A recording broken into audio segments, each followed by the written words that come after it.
In this video, I'm going to show you how to draw a pixel art fantasy map by hand. In the last video, I drew a super simple underground city map, and it got me thinking about different ways of drawing fantasy maps that are very easy but look complicated and fun and interesting, but they aren't hard to draw. So one of my big artistic inspirations are old NES and SNES RPGs like Dragon Warrior, and those games always have awesome overworld maps. You know, the tiled pixel art maps where your little character walks around and gets into battles and stuff. And I thought it'd just be a lot of fun to illustrate that style of map, but do it by hand, because I think it would be a pretty simple style of map to draw. So for this map, you're gonna need some graph paper and something to draw with. I'm gonna be using Posca markers. They're basically paint pens that put down a very solid, saturated color, but you can use any sort of drawing materials you like. Markers and colored pencils or micron pens or markers and Sharpie, like whatever is gonna work. I didn't have any grid paper laying around, but I found this awesome website called Gridly.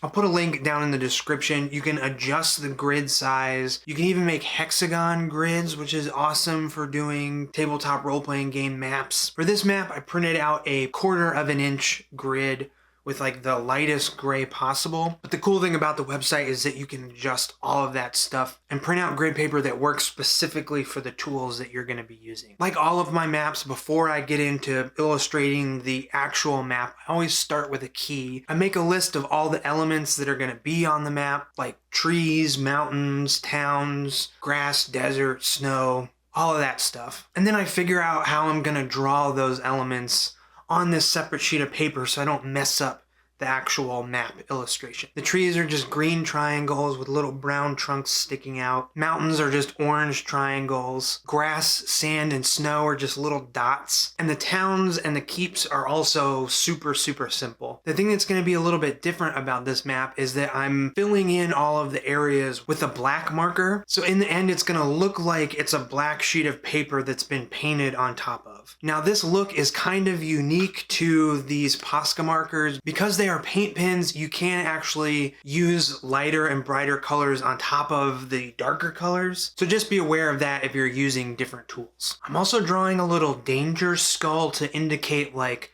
a boss or some super dangerous monster that's gonna live on this map. I think the cool thing about this style of map is that it is pretty abstract, but it's also going to be really fun to look at, and having these sort of symbols like these skulls around the map is going to make your players or your readers excited to explore this world. So now that I know how to draw all of the elements that will be on this map, it's time to bust out a new sheet of paper and start actually figuring out what this world is gonna look like. So I'm using a pencil and starting by following the grid lines to create a sort of pixelated outline of a continent. There's a few islands around, but one big main continent. And instead of actually drawing the mountains and the trees and stuff in, I'm just writing a little M for mountain and T for trees and just labeling out where I want things to go. I'm not filling up every square because I kind of know where the water is going to go and where the grass and the desert and stuff will be. But really I'm just filling in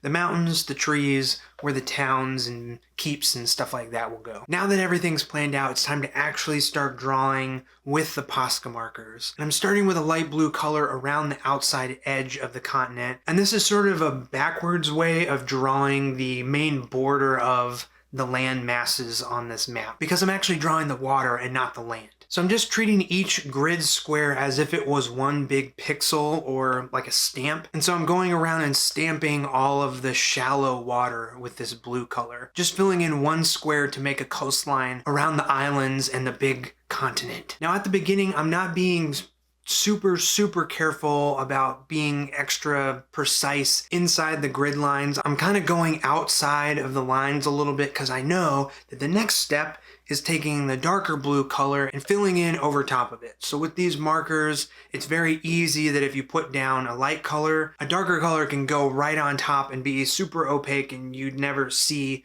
the lighter color underneath. Now there are exceptions to that where I will be putting lighter colors on top of darker colors with these Posca markers, but I'm gonna try to do lighter colors first and then go over top with a darker color, especially the black. And speaking of that, it's time to move on to some actual landmass stuff. And really I'm just following my typical process for drawing a map. It's just a little bit different because of the tools I'm using for this one. So next up is drawing the mountains and the trees. You know, typically the biggest and most dense areas of the map are what comes next after the coastlines. And like I said earlier, the mountains are just an orange triangle that I'll go back and add the black on top of later. Trees just get a little brown trunk and then a green triangle on top. And really I'm just following the grid, so everything goes into one square except for the big mountains that take up 4 squares. And really this is just like hand drawing those old NES kind of tile set things. They're like 8x8 or later 16x16 tiles that make up the pixel art world maps. You know, instead of painting in an 8x8 pixel grid on the computer, it's just drawing an orange triangle in a little 1/4 square instead. Keeps are just a solid block of gray that I'll go back and add black on top of later. And then like towns or villages will be a sort of like cream color for the walls of a building and then like a different colored roof. Once I have a lot of that stuff drawn in, I'm gonna jump over to the black Posca marker. But you will notice that there's a lot of stuff left blank, and that's where the grass and the desert and that stuff is gonna go. So I'm gonna start up at the top of the map and fill in the snow squares. So for the snow, the grass, the desert, those squares will be filled in black, and then I'm gonna draw on top of them. So I'm starting with the snow section first so I know where the little white snow dot pattern is gonna go. And I'll move on to the desert and the grass areas later. And once these filled in black areas are nice and dry, then I'll be able to go on top with the lighter colors. But it has to be dry first, otherwise the paint kind of mixes and it looks horrible. So before I come back and start adding the snow texture, I'm gonna move on to outlining the mountains and the trees. So I'm using a smaller, more precise black Posca pen to fill in these details. And this is kind of the tedious part of this drawing, but it's also sort of my favorite part because it's time to activate Zen mode. So I talk about this a lot in my videos, and I don't know, maybe the sped up time lapses don't really do it justice, but if you make your own maps like this, you'll know what I'm talking about. When you have to get into the sort of repetitive drawing stages, like outlining each of these mountains and trees and filling in little bits of black, you know, once you get going and you have to do a lot of the same thing over and over again, your brain sort of shuts off and you can kind of just draw and have fun watching this map slowly come alive. Okay, I'm gonna kind of jump around a little bit. Now that the filled in snow area is dry, I can go back with the white pen and start dotting the snow pattern in. So to make snow, I'm just drawing 9 little white dots in each square and repeating that over and over again. Then I'm gonna move on to the forts and towns and Danger Skull, and I'm just using the finer Posca pen to fill in these details. Because these tiles are a tiny bit more intricate, I'm being a little bit slower, a little bit more careful, trying to make these little 1/4 squares look extra good, especially because these squares aren't repeated over and over again. These are the ones that your players or your readers are gonna focus in on and be looking at the most. For the rivers, I'm just sort of outlining this path in black, leaving a white pathway so I know where the river goes, but the actual blue water will go on top later once this black outline is nice and dry. And while that dries, I will finish the rest of the mountains and the trees back into Zen mode, although it is nice to be able to jump around and kind of focus on whatever you're feeling at the moment. Now this map is really starting to come together, but you will notice that there are big empty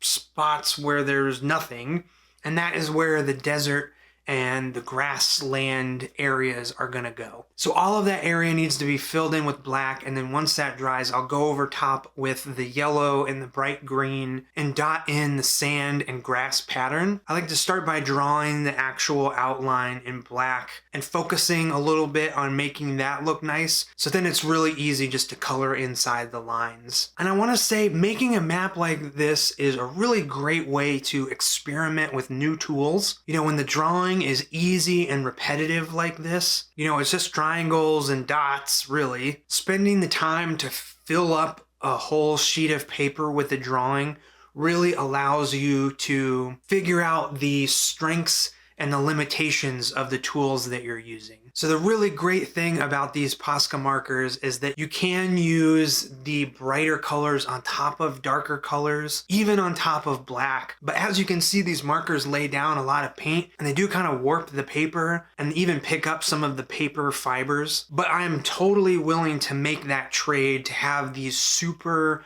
bold, bright, saturated, flat colors. Now that all of the desert and the grass are filled in, the last step is to draw in the blue river, make a few little touch-ups here and there. I'm gonna add a black border around the outside, and that is this final hand-drawn pixel world map. So yeah, I really hope you try and print out your own graph paper and make a map, whether it's with Posca markers or whatever other tools you have available. If this video did inspire you to make a map, please show me on Twitter or Instagram. Link to those down in the description. If you'd like to support this channel and get monthly tabletop role-playing game adventure zines in the mail, check out my Patreon. I'm very, very excited about all the stuff I get to make on there, and I'm very, very thankful to everyone who has supported me on Patreon, getting to make these crazy adventures, which I will be talking about more in future videos, is like